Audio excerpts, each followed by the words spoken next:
Magandang tanghali Luzon, Visayas at Mindanao. Narito na ang nagkakaisa at pinakamalawak na pagbabalita. Sa pangunguna ng Presidential Communications Office na kinabibilangan ng Philippine Information Agency, Philippine News Agency, Presidential Broadcast Service, IBC at PTV, mula sa IBC 13, ako po si Princess Jordan. Ihahatid namin ang mga komprehensibo at mahalagang balita mula sa iba't ibang bahagi ng bansa. Mula naman sa PTV, ako si Alan Francisco.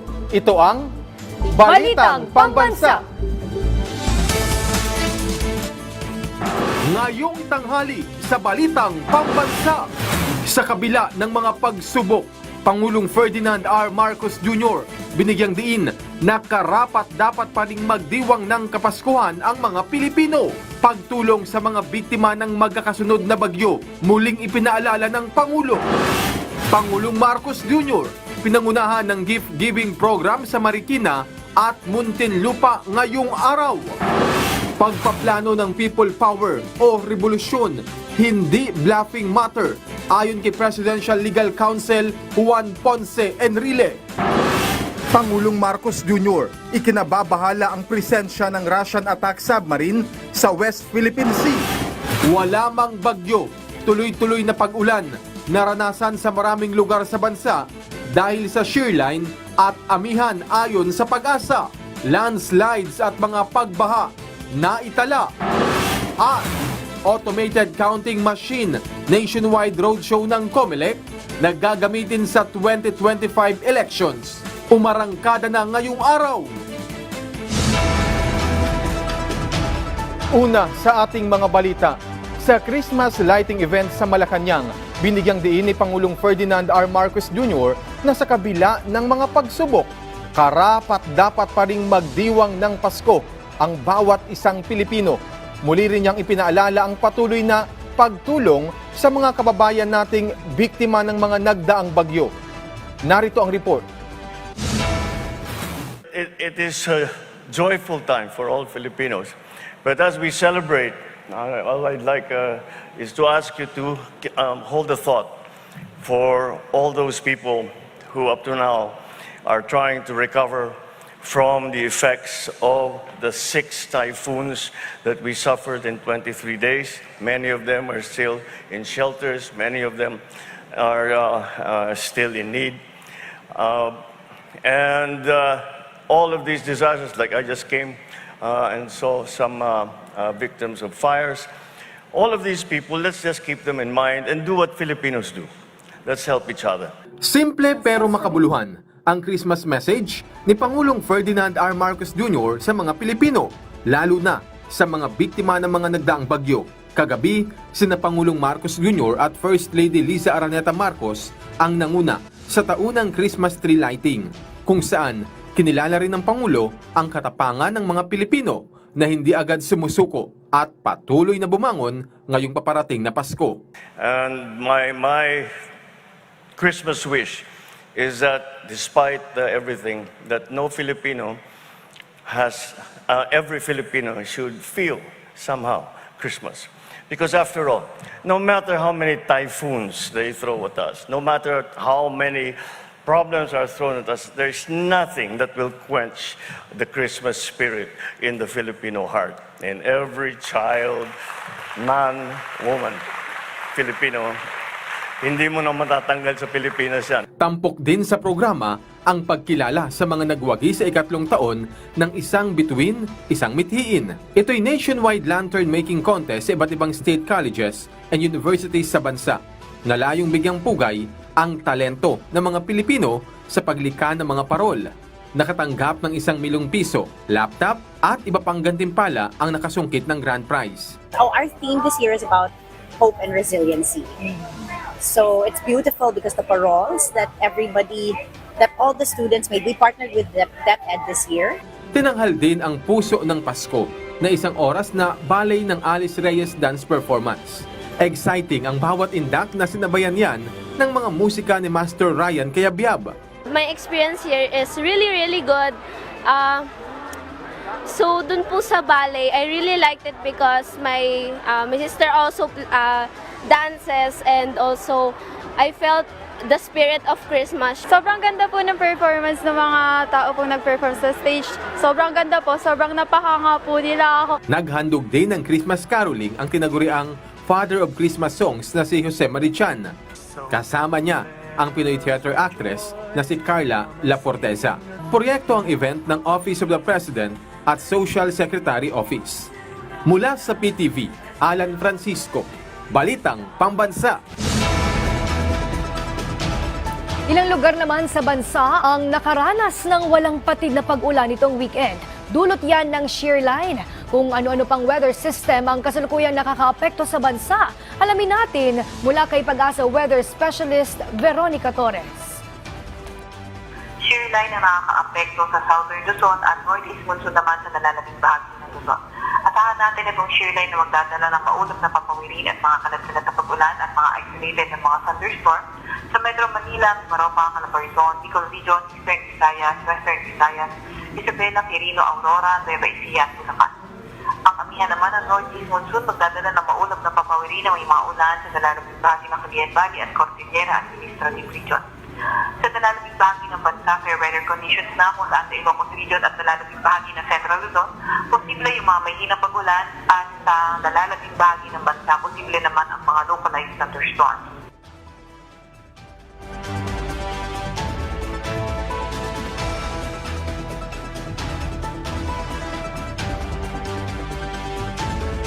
Wala na tayo nakataas na gale warning pero ingat na papalaot sa silangang bahagi ng Luzon dahil magiging katamtaman hanggang sa maalon ang karagatan. Meron din tayo nilabas na weather advisory updated as of 11 a.m. Asahan nga natin yung heavy to intense na mga pag-ulan ngayong araw 100 to 200 mm of rain sa Quezon, samantalang moderate to heavy 50 to 100 mm sa Cagayan, Isabela, Aurora, Rizal, Laguna, Marinduque at Oriental Mindoro. Wala naman tayong namomonitor na low pressure area or bagyo sa loob or malapit sa ating Philippine Area of Responsibility. At yan nga munang latest mula sa Weather Forecasting Center ng Pag-asa, Veronica C. Torres, nag-ulat. Maraming salamat, Veronica Torres. Sa balitang nakalap naman mula sa Radyo Pilipinas, umabot ng halos 7 oras bago mailigtas ang mag-asawang natrap sa loob ng kanilang bahay sa Barangay Tisa, Cebu City. Ayon sa mga otoridad, kasama sa nalaglag ang kanilang bahay matapos mag-collapse ang isang riprap sa kanilang subdivision. Ang mga biktima ay kinilalang sina Liberato Batin, 49 years old, at ang kanyang asawa na si Elisa, 47 years old. Kumakain pa umano ng hapunan ang mag-asawa bago mangyari ang insidente. Kasalukuyan ring nakararanas ng malakas na pag-ulan ang Cebu City, pati na ang mga karatig na bayan. Samantala, bandang alas 12 naman ng madaling araw na na-rescue ang mag-asawa sa tulong ng mga rumespondeng otoridad.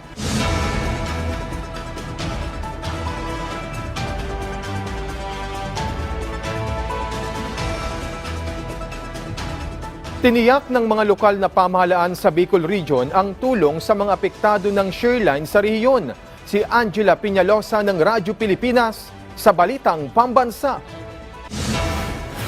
Pinangunahan ni Pangulong Ferdinand R. Marcos Jr. ang pamamahagi ng ayuda sa mga biktima ng sunog.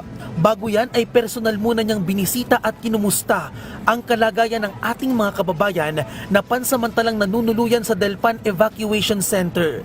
Umabot sa 21 million pesos na financial assistance ang naipamahagi. Nakatanggap ng tig 10,000 piso at family food packs ang bawat pamilya sa ilalim ng Assistance to Individuals in Crisis Situation Program ng Department of Social Welfare and Development. Habang namahagi naman ng mahigit 2,000 kumot at banig ang Office of the President. Kaya huwag niyo pong alalahanin, andito po ang city government, andito po ang national government, lahat po ng ahensya ng pamahalaang nasyonal. Kung ano man ang inyong pangangailangan, kami po ay nandito upang ibigay at idulot sa inyo kung ano pang serbisyo ang kinakailangan ninyong lahat. Sa tala ng Manila City Public Information Office, mahigit 2,000 pamilya o katumbas ng halos 7,000 individual ang nawalan ng tirahan dahil sa sunog. Nagtalaga na rin ang lokal na pamahalaan ng Maynila ng disaster responders at mga social worker para umagapay sa mga evacuee. Nagpapasalamat po ako kay Pangulong BBM sa natatanggap po namin ngayon. Dahil po ito kahit na malaking tulong na po ito sa amin. Nagpapasalamat po kami sa lahat ng tumutulong sa amin, sa buong lahat ng ahensya ng buong gobyerno. Lalong-lalo na po sa amin, Presidente na si Bongbong Marcos. Dahil sa amin, sa kunang nangyayari sa amin dito, malaking bagay po ang natatanggap namin. Nauna nang tiniyak ng LGU na magbibigay din sila ng financial assistance maging ng house reconstruction materials. Mula sa PTV Manila, BN Manalo, Balitang Pambansa. Pinangunahan din ni Pangulong Marcos Jr. ang gift-giving program sa Manila Boys Town sa lungsod ng Marikina. Samantala, ikinabahala naman ng punong ehekutibo ang ulat na may presensya ng Russian attack submarine sa West Philippine Sea. Si Clazel Pardilla ng PTV sa Balitang Pambansa. Princess, ikinababahala ni Pangulong Ferdinand R. Marcos Jr. ang presensya ng Russian attack submarine na namataan sa West Philippine Sea. Ayon sa report na ispata ng underwater Russian 80 nautical miles sa kanluran ng Occidental Mindoro noong November 28, ikinaalarma ng punong ehekutibo ang anumang iligal na pagpasok sa West Philippine Sea at karagatang sakop ng Exclusive Economic Zone ng Pilipinas. Narito ang kanyang pahayag. Russian submarine na nakita sa West Philippine Sea. Yes. Sir, your comments that the Russian submarine has We'll let the military discuss it with you, but I don't think it's a subject that we should. Sir, how concerning Let's wish Merry Christmas to all of these people. But sir, how concerning is that na merong Russian All of submarine? that's very concerning. Any intrusion into the West Philippine Sea of our EEZ or of our baselines is very worrisome. Princess, sinabi yan ng Pangulo matapos ang kanyang pagbisita sa Manila Boys Town sa lungsod ng Marikina, kung saan naghandog ang presidente ng daan-daang Christmas package, essential goods at hygiene supplies sa higit 700 na ulila, inabandona, biktima ng pang-aabuso at pinakamahirap na kalalakihan sa Manila Boys Town. Pangako ng presidente, hindi nakalilimot ang administrasyon at laging iniisip ang kanilang kapakanan. Muli niyang binigyan diin na sisikapin ng pamahalaan na maging merry, maging masaya ang Christmas ng bawat Pilipino ngayong Pasko. Yan na muna ang latest. Balik sa'yo, Princess. Maraming salamat, Clazel Pardilla. Samantala, bago po magtungo ng Marikina, bumisita muna si Pangulong Ferdinand R. Marcos Jr. sa Marilac Hills at the Haven National Center for Women sa Muntinlupa City, kung saan namigay siya ng pamaskong regalo sa mga bata roon na naging biktima ng iba't ibang uri ng pang-aabuso. Si Isaiah Mirafuentes ng PTV sa Balitang Pambansa. Isaiah.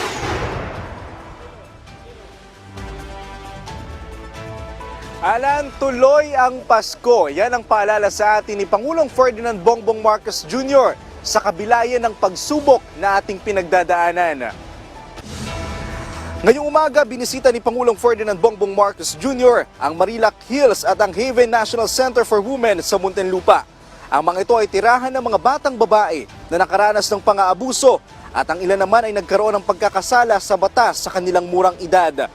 Nagbigay ng mga pamaskong regalo para kahit papaano ay maibsan ang kalungkutan na nararanasan ng mga bata. Pagdating pa lang ng Pangulo ay naghandog kaagad sa kanya ng sayaw at awit ang mga bata. Simula taong 2017 nang magsimulang bumisita si Pangulong Ferdinand Bongbong Marcos Jr. sa lugar. Taon-taon, maliban noong panahon ng pandemya, ay nagbibigay siya ng regalo sa mga bata. Sa kanyang mensahe, paalala ng Pangulo na tuloy ang Pasko sa kabila ng pagsubok na ating pinagdadaanan. Ano naman, Kahit na tinamaan tayo ng kung ano ng bagyo, kahit na nasunugan ng mga iba't ibang lugar, kahit papano, tiyakin natin, tayong lahat, kami lahat, na lahat ng Pilipino, lalo na itong mga maliliit, itong mga bata, dapat ang mga bata kahit papano makaramdam ng Pasko.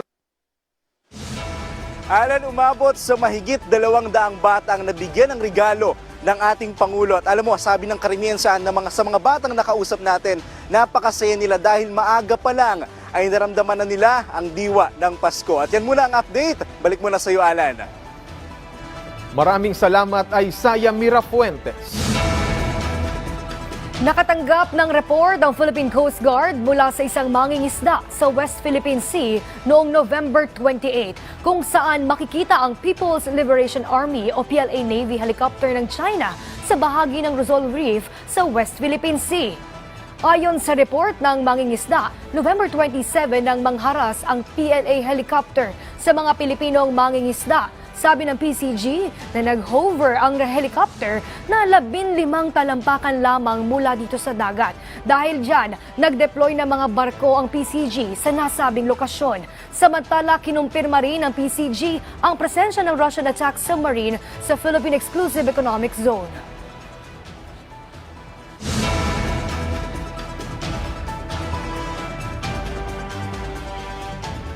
Tiniyak ni National Security Council Assistant Director General Jonathan Malaya na patuloy nilang tutulungan ang mga mahingisda sa Palawan sa paglalayag nila sa West Philippine Sea. Ang pahayag na yan ay ginawa ni Malaya kasunod ng isinagawang Northern Palawan Fishermen's Congress. Ayon kay Malaya, China at hindi ang Pilipinas ang nagpapatupad ng moratorium sa pahingisda. Kaya maari pa ring makapamalakaya ang mga Pilipino sa nasabing karagatan. Kaya naman, hinimok ni Malaya ang mga mahingisdang Palawenyo na ipagpatuloy lang ang kanilang pahingisda kahit sa labas ng municipal waters dahil may karapatan sila rito. Ipinaliwanag din ni Malaya sa mga mahingisda ang kanilang kalayaan at karapatan sa ilalim ng Philippine Maritime Zone Act.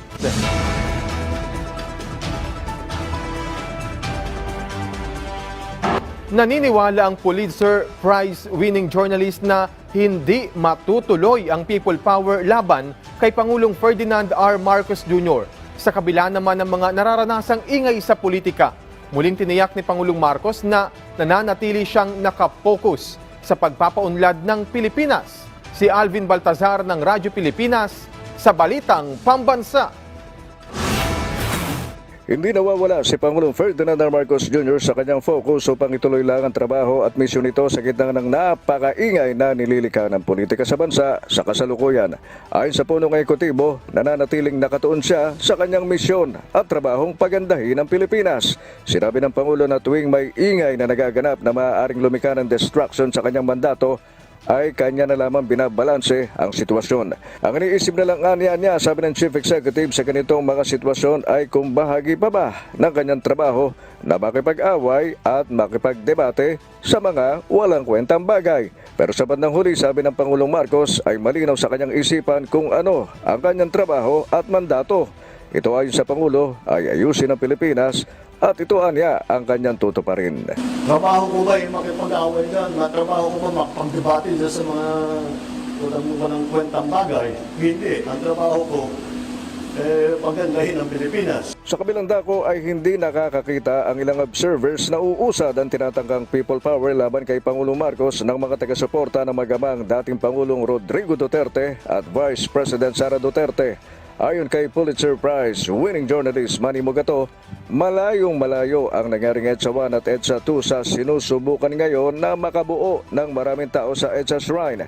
Ayon kay Mogato, spontaneous at kusa ang naging pagpunta sa EDSA noong 1986 ng mamamayan, hindi katulad ngayon na hindi alam ng mga taong nagpunta sa EDSA Shrine nitong mga nakalipas na araw kung bakit sila naroroon. Unang-una, hinakot po yan, no? May nagsasabi na may mga boost na nagdala sa mga tao dyan, no? At hindi alam ng iba kung bakit sila nandun sa EDSA Shrine. At sa gitna ng umiiral na banta ay hindi naman nagpapapigil dito ang Pangulo. Para sa Balitang Pambansa, Alvin Baltazar ng Radyo Pilipinas. Sa kabila ng nangyayaring tensyon sa Kamara hinggil sa planong paghahain ng impeachment complaint laban kay Vice President Sara Duterte, may paghimok na pag-reflect ngayong holiday season si House Speaker Martin Romualdez sa mga kasamahan nito. Si Melales Moras ng PTV sa Balitang Pambansa. Princess, hinimok ni House Speaker Martin Romualdez ang mga kasamahang mambabatas at ang mga kawani ng Kamara na magpasalamat, mamahagi ng biyaya at mag-reflect ngayong holiday season kasabay ng pagkilala sa mga pagsikap at mahusay na pagserbisyo ng bawat isa sa Kamara ngayong patapos na ang taon. Sinabi ito ng House Leader ng pangunahan niya ang flag raising ceremony rito sa Batasang Pambansa kanina kasama ang iba pang kongresista. Nang subukang kausapin ng media, hindi naman nagpaunlak ng panayam si Romualdez. Mainit din kasi ang usapin ngayon dito sa Kamara ukol sa umunoy planong paghahain ng impeachment complaint ng ilang grupo laban kay Vice President Sara Duterte. Ayon kay House Secretary General Reginald Velasco, sa ngayon wala pang nag-aabiso sa kanilang tanggapan kung may maghahain nga ng impeachment complaint. Pero nananatili naman silang nakahanda na aksyonan ito kung sakali dahil bahagian niya ito ng kanilang tungkulin. Sa isang press conference kanina, sinang-ayunan din ito ng ilang kongresista. Anila nananatiling hiwalay na sangay ang ehekutibo at legislatibo. Kaya't kung may darating man na complaint sa kanila, hindi nila ito uupaan lamang at aaksyonan din. At yan muna ang latest, Princess. Maraming salamat, Melales Moras. Marin namang kinundena ng PDP laban sa ilalim ng paksyon o grupo ni Party Chairman Senator Aquilino Coco Pimentel III at Party President Senator Manny Pacquiao. Ang anilay pabayang aksyon at inflammatory statements ng self-serving faction na maling kumakatawan sa kanilang political party. Ayon kina Senator Pimentel at Senator Pacquiao, ang panawagan nila para sa public disturbance at maling paggamit ng kanilang pangalan ay maituturing na makasarili at paglabag sa prinsipyo ng PDP laban na nakasentro nila sa hustisya, kapayapaan at pagtalima sa batas. Binigyan din nila ng PDP laban na naninindigan sila sa pagsunod sa konstitusyon at sa mga halal ng gobyerno. Sa gitna ng mga hinaharap ng Pilipinas, sabi ng PDP Laban Chairperson, Senator Coco Pimentel, walang puwang ang pagkakawatak-watak at destabilisasyon sa gobyerno. Kasabay naman ito ang paghihikayat ng PDP Laban, Pimentel at Pacquiao Wing sa publiko na alamin ang katotohanan mula sa pagmamanipula. Committed nila ang PDP Laban sa totoong serbisyo publiko, nation building at pagtutok sa pangangailangan ng mga Pilipino. Binigyang diin ni Chief Presidential Legal Counsel Juan Ponce Enrile ang kahalagahan ng pagkakaroon ng people power. Sa isang social media post ni Enrile, sinabi niyang hindi ito basta-basta lang na pwedeng gawin at hindi ito isang uri ng bluffing matter. Dapat rin aniya manindigan sa kanilang ipinaglalaban ang mga tagapagtaguyod nito. Poprotektahan rin aniya ni Enrile ang karapatan ng Pangulo bilang kanyang kliyente, kung saan siya ay nagiging tapat lang sa kanyang tungkulin at bilang mayroong professional ethics. Saad rin ni Enrile na bayan rin niya ang Pilipinas at pumatak na kanyang dugo para rito noong panahon pa ng mga Hapon. Ayaw niya rin aniya ng anumang gulo at away pero kanyang ipagtatanggol ang kanyang paniniwala katulad ng iba. Walang immunity at spare tire lamang ang Vice Presidente. Ito ang iginiit ng isang eksperto sa batas na may kaugnayan sa mga isyu na kinaharap ngayon ng ikalawang Pangulo, kasabay ng pagbabanta nito kay President Ferdinand R. Marcos Jr. Ayon kay Attorney Domingo Cayosa, sapat ang basihan para imbestigahan at sampahan ng kaso si Vice President Sara Duterte dahil sa mga binitiwang salita nito o banta laban kay Pangulong Marcos Jr., First Lady Liza Araneta Marcos at House Speaker Martin Romualdez. Paliwanag ni Cayosa, alinsunod sa kanilang Code of Professional Responsibility, obligasyon ng bawat abogado na sumunod sa batas na salungat sa pinakitang asal ng pangalawang Pangulo. Bawal din aniya ang pagmumura o paggamit ng foul language, katulad ng ginawa ng Vice Presidente sa video nito. Ayon kay Cayosa, marami ng abogado ang naparusahan, nasuspende at nadisbar pa nga dahil dito. Gayon din ang pagpaparatang ng walang sapat na basihan o ebidensya. Kasi hindi ho naman siya yung commander-in-chief, hindi naman siya yung chief executive. Kumbaga, spare tire lang naman siya eh. So wala po yung ganyong immunity. Hindi natin malaman kung saan nanggagaling yung opinion ng iba. Pero we respect it, but we disagree with it. Kasi nga, wala ko naman sa batas, wala sa konstitusyon, at walang jurisprudence tungkol dyan. Sinimulan na ng COMELEC ang in-person demonstration ng mga automated counting machines ngayong araw. Sabay-sabay na isinagawa ang demonstration sa 5 rehiyon sa bansa. Si Luisa Erispe ng PTV sa Balitang Pambansa. Princess, umarangkada na nga ngayong araw ang roadshow voter education ng Commission on Elections sa buong bansa. Layo ng roadshow na ipakita sa mga botante kung paano gumamit at paano basahin ang boto sa mga bagong automated counting machines na gagamitin para sa 2025 elections. Sabi ni COMELEC Chairman George Erwin Garcia, lahat ng munisipalidad sa bansa nagsasagawa ngayon ng voter education at dito idedemo isa-isa kung paano gagamitin ang mga makina. Sa pagdedemo naman mismo ng COMELEC, lumalabas dito na 1 minuto lang mababasa na agad ang boto ng mga botante at sa loob din ng 1 minuto matatransmit na ang boto. Pero may paalala ang COMELEC sa mga botante, walang problema kahit gatuldok ang shade sa pagboto dahil nasa 15% na lang ang threshold. Pero sana ay ingatan nila ang mga balota dahil kapag nalukot o kaya ay posibleng mapunit, ay posible itong ma-reject at hindi na mabasa ang kanilang mga boto.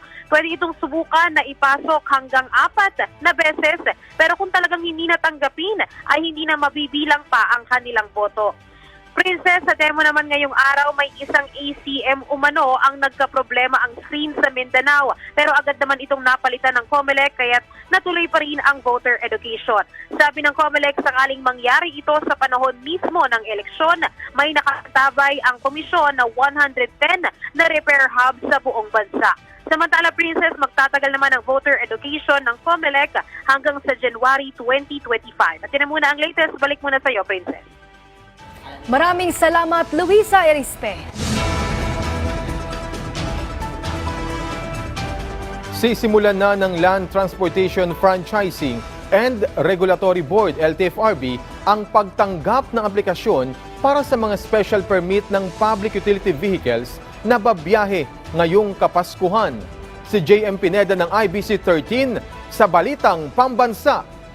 JM.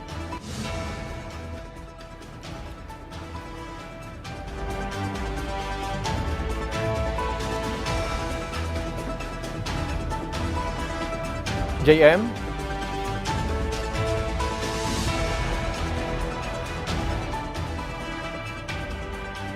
JM?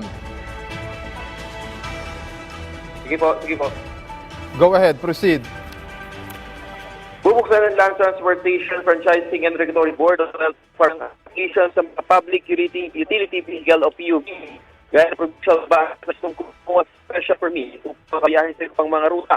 Ayon kay LTFRB Chairman Attorney Teofilo Guaris III, malaking tulong ito sa inaasahang dagsa ng mga pasahero mga season na mga kanilang ng parbihan sa mga lahat ng transport network vehicle o TNVS para makapagdagdag din sa pagpipilian ng mga pasahero na pwede nilang sakyan.